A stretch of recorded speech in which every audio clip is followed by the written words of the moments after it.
President Trump says he thought running the country would be easier. The president also told Reuters he misses his old life before he became the most powerful person on the planet. Listen.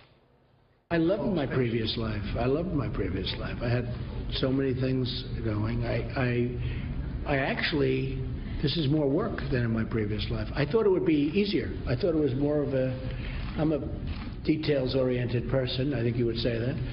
But I do miss my old life. I like to work, so that's not a problem. But this is actually more work. President Trump said he used to be able to go out to restaurants and that he enjoyed driving. He says, "I can't drive anymore." During that interview, Reuters reporters said the president interrupted himself when he was talking about China and started handing out copies of his 2016 Electoral College map. He said they had the latest figures showing the parts of the country he won over Hillary Clinton.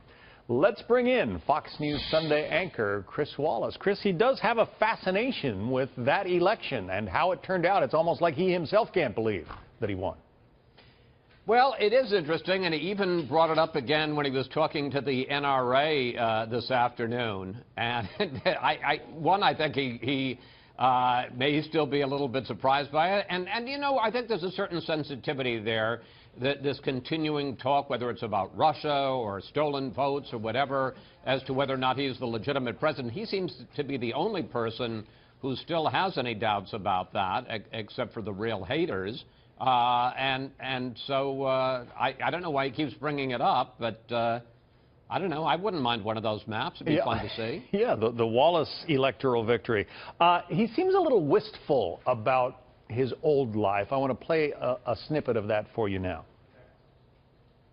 And while I had very little privacy in my old life, because, you know, I've been famous for a long time, this is much less privacy than I've ever seen before. I mean, this is, you know, something that's really amazing. At the same time, you're really into your own little cocoon because you have such massive protection that you really can't go anywhere.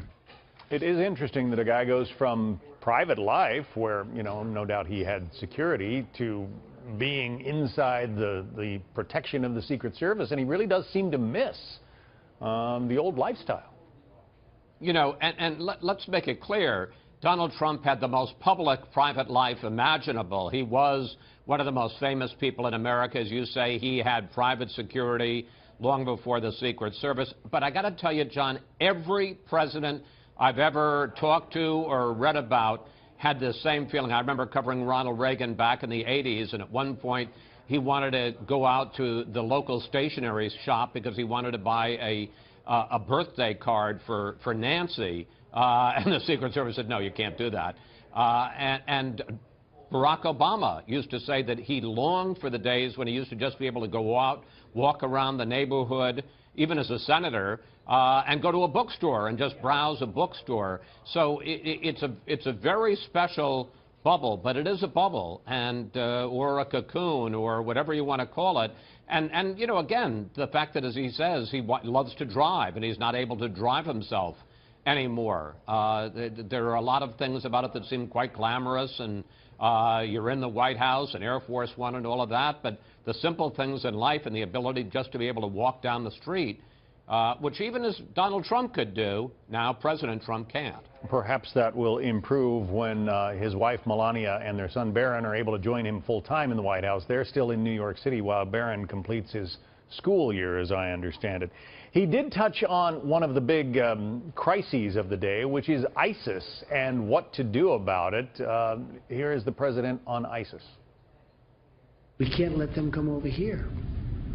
I will say there is an end, and it has to be humiliation. There is an end. Otherwise, it's really tough, but there is an end. We are really eradicating some very bad people. Obviously, it was one of the thorniest issues that faced him when he came into the office. We just got word of another strike against an ISIS leader in the Arabian Peninsula today. But clearly, you know, the president wants to take out ISIS, and he's making some progress in that regard. It's just a question of whether ultimately it will be successful.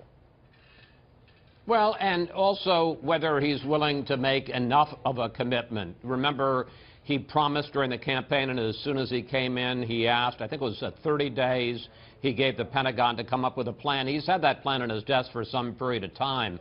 But when you talk to top generals, they say that to do it, you're going to need a commitment of more troops on the ground in Syria, in Iraq. If you really want to take on, you can't do it by the air, you can't do it by advising, you can't do it by using militias in Syria. You're going to have to commit more U.S. forces. That's a major national security decision. It's a major political decision.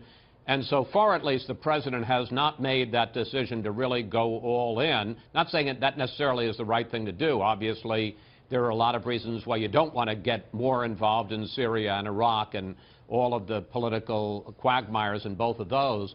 But the plan has taken up till this point is not a plan for victory against ISIS. Chris Wallace, Fox News Sunday. Chris, thanks for joining us today. This is a Fox News Alert. I'm Kimberly Guilfoyle, and this is the 5. Tensions are rising tonight as North Korea attempts to launch another mid-range ballistic missile. But for the second time this month, the test fire ended in a failure. President Trump, who yesterday said the U.S. was potentially headed towards, quote, major conflict with North Korea, weighed in on this rapidly developing situation on Twitter, writing, quote, North Korea disrespected the wishes of China and its highly respected president when it launched, though unsuccessfully, a missile today. Bad. Trump advisor Sebastian Gorka said North Korea was sending a message with its latest provocation. We are not surprised that the new test occurred, but nor are we surprised that it was a failure. Nevertheless, despite it being an embarrassing failure, the reality is it demonstrates intent. When you are looking at any potential threat, whether it's somebody who wants to commit murder or whether it's a nation that wants to go to war, you look at two things, Sean. You look at capability and you look at intent. North Korea has both capability and intent to destabilize. Fox News analyst Charles Krauthammer noted the attempted launch came after the Trump administration repeatedly warned the hermit state to change its behavior. It seems to me simply a deliberate provocation with us at the Security Council, with our Secretary of State presiding over the meeting, with all the threats, with the president saying we're near, or at least there's a threat of a major conflict here, trying to challenge the Trump administration and say, well, show us what you got. Okay, so Dana, obviously a very developing situation right at this hour, but what do you think the Trump administration should be doing in terms of its messaging right now as it relates to North Korea and also China? Well, I think that they've had remember when Rex Tillerson, the Secretary of State, said, I'm sorry, it was the Vice President, he said the era of strategic patience has come to an end. Rex Tillerson has been very sparse in his words. They're not giving Kim Jong-un the attention that he seeks. And today, well, besides the president's tweet, the official statement from the White House press secretary's office was, yes, we know about the test, and yes, the president has been briefed. And no more things about, oh, well, we have to all get together, the world community has to really work on it. I did think it was really interesting yesterday that Rex Tillerson said in an interview with NPR that the United States would be willing to seek and wants direct talks with North Korea. We haven't said that before. That is a new foreign policy position for the United States, and they didn't really go further on that, but I think what they're starting to realize is Kim Jong-un is certainly under pressure. We don't understand a lot about the regime because it's so secretive and such a hermit, but it is under tremendous pressure, and he is losing face.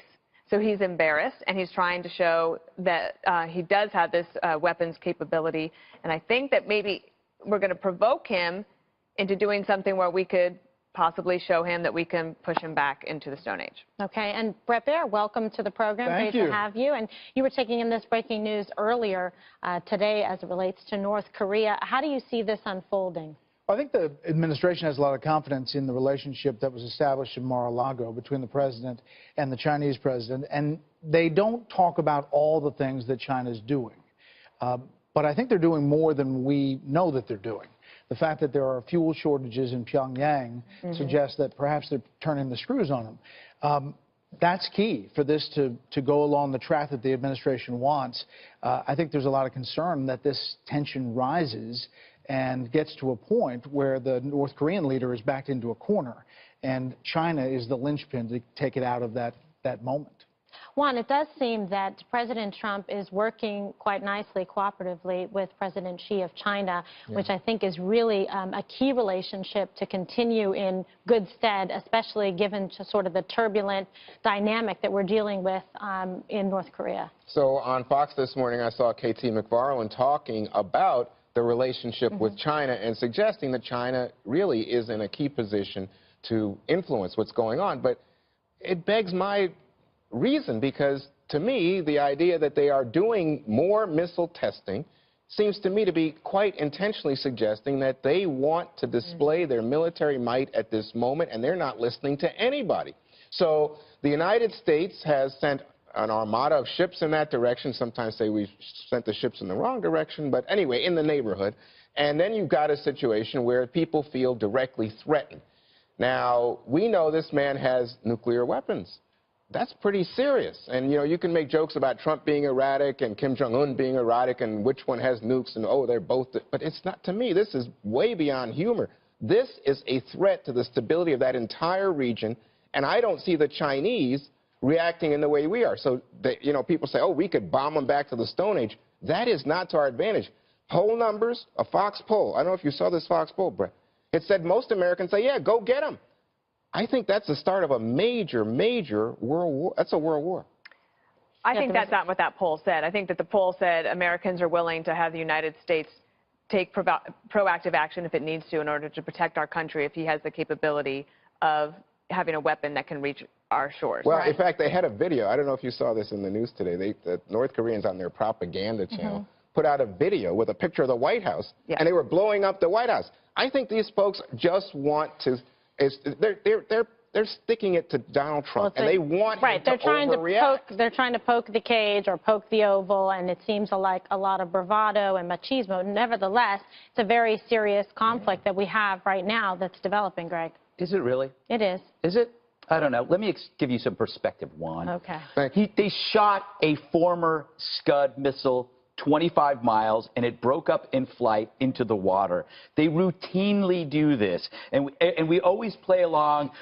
Do we need to care or respond the way we always do? We don't. This is like the kid in the neighborhood who has to show off by popping a wheelie, all the time popping a wheelie, and he always ends up on his butt over tea kettle, as they used to say.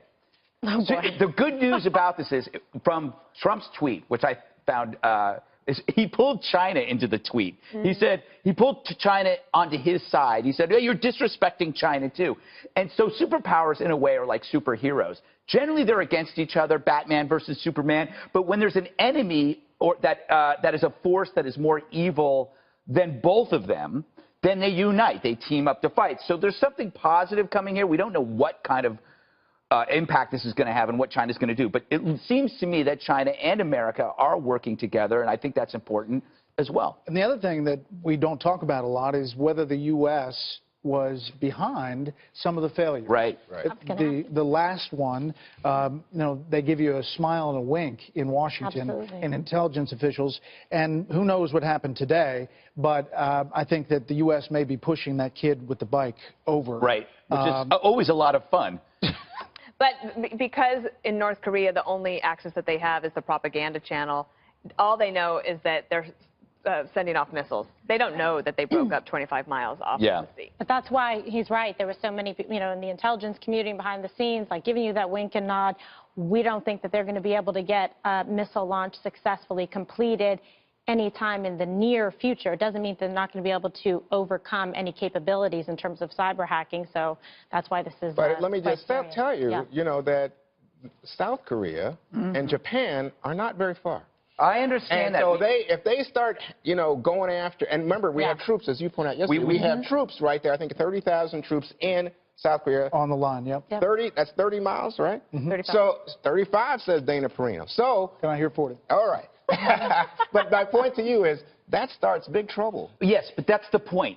This is a pattern that you get from President Trump that is now bordering on the mundane, and it's positive. What President Trump does is he sprints to the most extreme pole, and then he stands there and he waves. And he waits for everyone else to get alarmed and then move a little bit toward him, which is what everybody wants. He now has created moderate progress with China. He's not interested in waging a war. What he did was he went to the most extreme pole, raised concerns, and then people stand up and go, oh my God, what's going on? And then they move toward him. He did this with China. Right. He did this he did this with immigration. He did this with Syria. It's his pattern, and it seems to be working. Well, and this was also